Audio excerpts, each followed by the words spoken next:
Jayla here with another episode of Tech It Up with Cafe Cultura. Thank you guys so much for being here. This is where we spotlight some of our favorite founders, people that we meet within the industry, and go getters, game changers, and everything in between. Today, I have a special guest from Super Web Pros, Jesse Flores. Hi, Jesse. Jayla, how are you? It's so good to be here.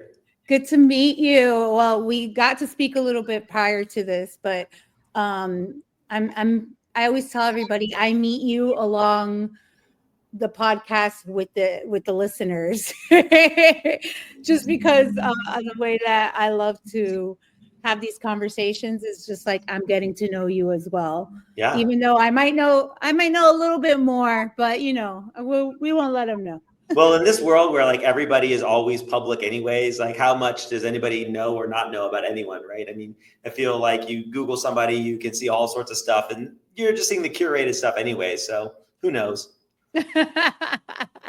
Let's kick it off and tell us a little bit about yourself, and then we'll go into a little bit about Super Web Pros. Yeah, great questions. Gosh, that's always such a hard question to answer because, what are like the relevant segments? And, I've got so much Catholic guilt that I feel like anytime I talk about myself, I have to go to confession, for the sin of pride. But yeah, so my background is kind of all over the place, right? I went to Notre Dame as an undergrad, go Irish. And after that, I spent 2 years as a Catholic school teacher in Dallas, Texas, before moving to Atlanta, Georgia, where I worked in a corporate management training, and then ultimately in corporate management for almost 10 years at a large, massive company. Did my MBA while I was there. Founded a tech startup, which did okay until it didn't, as many tech startups in 2010, 2011 did. Found myself in Michigan, which is where I live now. I don't know if these are on camera or not, but in Michigan, everybody always does the hand, and then you point to where on the hand you are. So I live right in the middle in East Lansing, Michigan, where Michigan State University is. And this is where we have Super Web Pros anchored, and where we are humbly building the next generation of, or first generation, I guess, of agentic websites. So I don't know how that is for a bio, but that's the arc. That's perfect. Tell us a little bit about Super Web Pros and how you got started with that. Yeah, great question. So how did I get started with Super Web Pros? So when I first moved to Michigan, I thought we were going to be here for 2 years. So I came to Michigan from Atlanta. I thought I'd be here for 2 years, then I'd go back to Atlanta. Now, unlike a lot of founders, I actually really kind of like enterprise. I like big companies. I was not one of those entrepreneurs that felt like I just had to be the guy all the time. And so we were going to be here for 2 years, and we were going to go back to Atlanta, and I would just get a job. And my thought was, okay, well, I'm here for 2 years. I couldn't find anything in East Lansing that paid anything like what I was used to for the kind of work I was used to. So I figured, well, it can't be that hard to start your own company, which is, me coming off the back of a failed tech startup. You would think that I would have maybe felt a little bit more rationally than that. But I was kind of like, well, the worst is behind me. I've already eroded all of my net worth in this one thing. It can't get much worse. And in fact, turns out that running a service business is actually much easier than trying to take a new product to market. So I started this company mostly because I had a development team that I was still paying for out of the startup. And I needed to make some money. So I just started selling development capacity. And that's how we started doing custom software. And then ultimately I realized that websites were faster and easier to make and sell. So we just started doing more websites because they were faster and easier to sell, and I could sell more units of that than I could units of custom software engineering at a higher margin. So I just started doing more of that, and that's how we ended up here. That's amazing. How long have you been working with Super Web Pros now?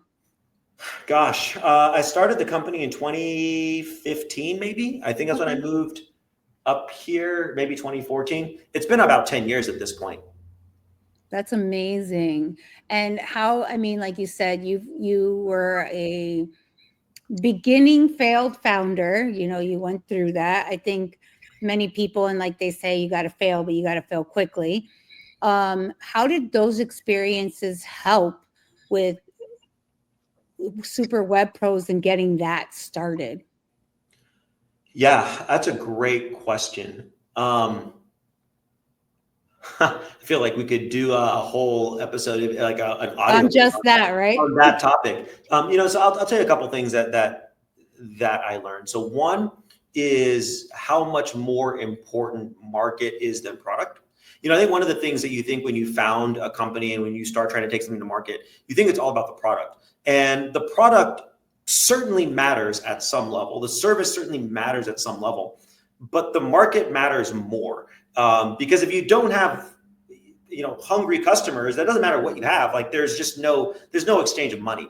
And I think when we first built our startup down in Atlanta, we were so focused on technology and on the startup and on the idea of the market that we didn't do enough work to validate the market. And as a result, we ran out of money before we had product market fit. I think with Super Web Pros, there wasn't the same pressure for high growth that you have when you're trying to do a tech startup. And so it allowed me to really focus a lot more on basics and fundamentals. Also, when you're in the Midwest is not pretentious. There used to be this joke in Atlanta that Atlanta was all flash, no cash. I don't know if that's true or not. In my impression of Atlanta, it seemed like there was quite a lot of cash. But there's this idea that, right, there was a lot more flash than there was cash. In the Midwest, it's the opposite. There is no flash. But there are some people here that have a ton of cash.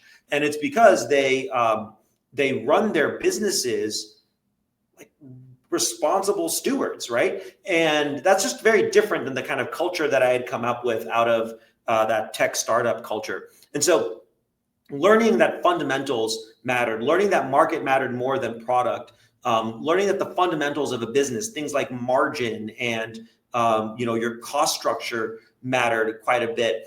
And then it also started to give us this idea that, to build a really healthy business is very different than trying to build a really flashy product. And one's way more valuable than the other. And so I think those are some of the things that I really took away from that experience. That's amazing, because I think there's so much value in learning from other people too, right? Other people's failures.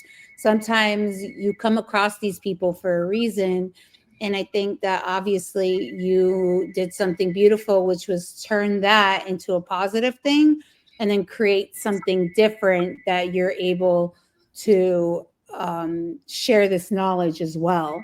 Um, where in the process of founding are you with Super Web Pros right at the moment? Yeah, that's a great question. And actually, before I answer that question, one of the things that I want to kind of call out that you just said is that I also took away from that experience and still take every day is mental fortitude. As you're talking about learning from different failures and different people's experiences, one of the things, and you and I were talking about this a little bit beforehand, that as an entrepreneur, you begin to get really comfortable with uncertainty, and you begin to really test the mettle of your character. Like, do I have the resilience to do this really hard thing? Do I really want this thing that I'm trying to pursue? And it forces you to confront some really tough questions about yourself, your values, what you want, and then to make some really tough decisions about the kind of person you're going to be, whether you're going to develop that skill of resilience and perseverance, whether you're going to develop that skill. Like, I'm not naturally a salesperson. It's a skill I had to develop. And so did I want to develop that skill? The answer is, well, if I really want to accomplish A, B, C, and D, like, I'm willing to do it. All that I think is part of that learning. And then when you ask me where I am with Super Web Pros now, well, now we're in a position where I think we can take the best of both worlds and push it forward. I think we're in a position now where we've got like a pretty good foundational service business, but we've also got the ability to build product. And now that we know what it takes to build a healthy business, we can now take the sexiness of building product and go to market with new product, but with the principles of running a healthy business. And I think where we are now is in a position where we're probably going to split Super Web Pros into two separate companies. One that is the agency that continues to try and deliver really great sites and really great experiences in UX and all those other things for our customers. but we're also going to take our smart site technology, which we've been developing over the last several months, to market, and that's going to become something that we build as a standalone product that we take to market, but hopefully using the principles that we've developed as a healthy business otherwise. Where do you see Super Web Pros in the near future? Because obviously you go into this thinking, okay, I want it to look like this, but obviously as you go, things start shaping and molding a little bit differently. So where do you see yourself with Super Web Pros within the next 5 years or so? Yeah, that's a really great question. And it's funny because there was a period of time when I thought Super Web Pros, the business model for it was going to be one that we turned into a franchise. You know, I used to think like Super Web Pros would be the H&R Block of web development, right? We could get scale by having local pros in every community. And part of me thought that was appealing because one of the things I've learned in particularly the service business is that very often people still like working with people.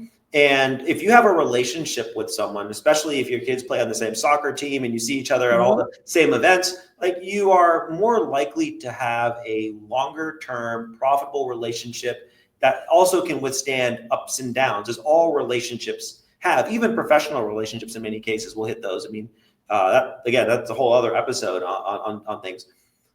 When I start thinking though about where we go in the next 5 years, the next 5 years look very, very different. And the reason that we're no longer pursuing a franchise kind of mentality is because AI really changed that game a lot. AI has taken a lot of things that used to be in the domain of specialized knowledge work, and I'm not going to say it's commoditized it, but it's certainly reduced barriers to entry, and it's created an equalizer.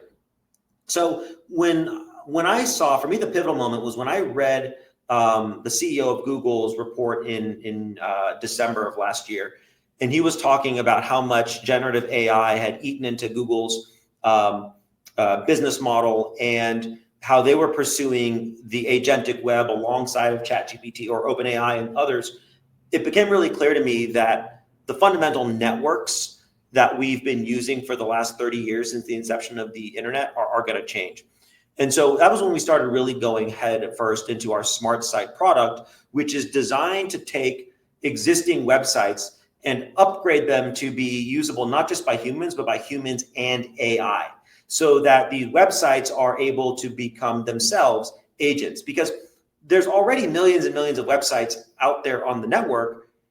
If we could turn those websites into agents, then we can help all these other businesses get found and get and become nodes on what's going to become the biggest shift the internet's ever seen. There will be more AI on the internet than there will be humans inside of the next 2 years. So when I look out 5 years, I think Super Web Pros is building the infrastructure to help any business get its personal business agents online very quickly and robustly, and starting to evolve the web from one of like dumb brochure content websites to interactive agents, so that when my agent is online looking for a quote for a new roof or shopping for new shoes, it's able to find the agent of the local business or maybe not so local business that can then process that order, give me that quote, take that information, do all of these things that we currently do right now through forms or through SDRs. Those could all be done with an AI agent. And that's where I see us going. I see us becoming more of a technology infrastructure company and less of a service company. With, AI, like you said, developing so quickly, and but you also mentioned having that human connection. How do you marry the both of those things? Because obviously people don't, they want to think AI is like, oh, it's just machine, but they don't understand that it also learns behaviors. It's teachable by the human, by a personal experience or emotion or whatever it may be. How do you see that being a marriage and balancing, actually? Yeah, that's a really great question. So we run on EOS. So I've got my my traction book right here. So our company runs on EOS, and we've got a really great EOS implementer. And this is one of the things that we've said as part of our core values is that we want to be a technology company with a human touch. And that question you're asking is a very big question. I think nobody really knows all of the answers at the moment. I can say for us, the way we think about it is we start by leading with the human and then sort of merging that with the AI. So what I mean by that, for example, is even though we're building this software that ostensibly will agentify a website and put it on the agent network and make it usable by other agents, we still spend a lot of time both upfront and through the process as humans working with our clients kind of one-on-one to help them understand what that means, to help them come up with what their agents ought to be and the agent voice and what are the agent tools. And what's been fascinating is as we've been working with our clients in a human way to build these new agentic experiences online, we're learning a lot more about how agents could work because they have these great ideas without the curse of knowledge, right? We have all these expectations about how we think agents should work because, we're the experts. Well, in reality, like they're actually the experts at their business. And so they're teaching us a lot of things that we're then able to implement in our new technology. But a lot of this comes from that human interaction, from sitting there sort of side by side or on Zoom as it were, and just asking questions and learning and then getting their feedback. Yeah, the agent did a good job here, didn't do a great job there. So I think we're trying to figure out what that balance will look like. I imagine that we will always have a component of our business that has some form of human interaction. One of my favorite parts of my job anyways is talking to customers about what they're doing and how they're doing. I don't imagine that going away. I think it'll just make the AIs sharper, if that makes sense. Yeah, of course. Um, what piece of advice do you have for up and coming founders that are running into issues or having second thoughts or even going through imposter syndrome? Yeah, that's a great question.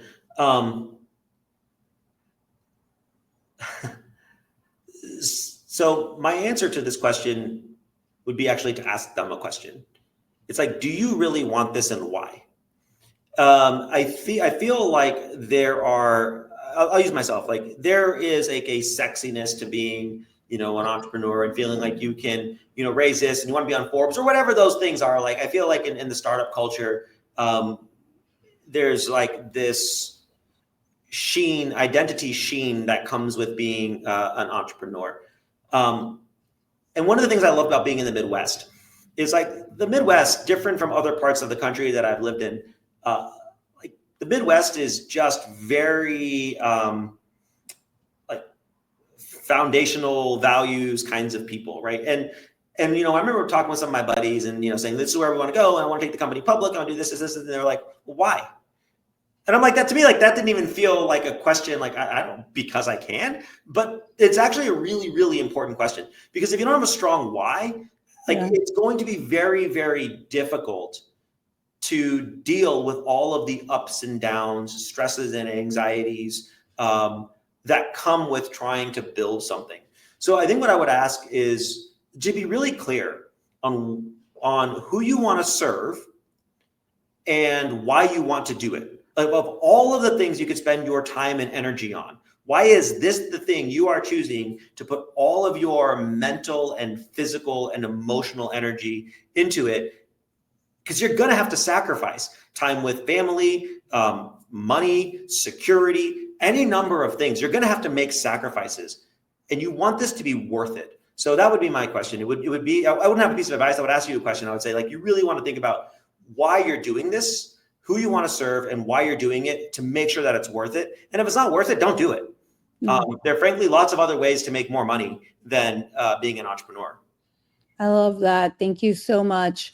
How can VCs, supporters, anybody who wants to be a part or use the services for Super Web Pros get in contact with you? And what's the best way?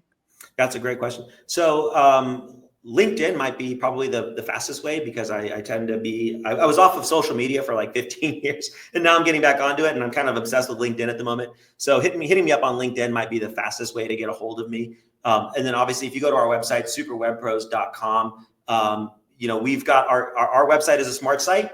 And so there will be times when you will start to talk with an AI and I won't tell you where or when, like you're not going to figure it out by clicking the little chat in the bottom. That's not the right one. And I promise as you start going through the smart site, it'll actually find you before you find me. And then it will let me know that we should connect. So I would start on LinkedIn and then I would go to our website and I would click around and just learn about smart sites on our website, and our agent will take over at some point and then get us in touch. I love it. Jesse, thank you so much for being with us today and talking to us about Super Web Pros and all of the roller coasters that you've been on. And we wish you the best, and we will be in touch so we can have you back on once Super Web Pros keeps reaching the next level, because I know it's going to happen. It'll happen quick, and we're ready to have you back on already. Awesome. Well, hey, it was an absolute pleasure. Thank you so much for the invitation and the opportunity. It was absolutely a pleasure. So thank you. Guys, that was another episode of Tech It Up with Cafe Cultura. I'm your girl, Jayla. Until next time, bye.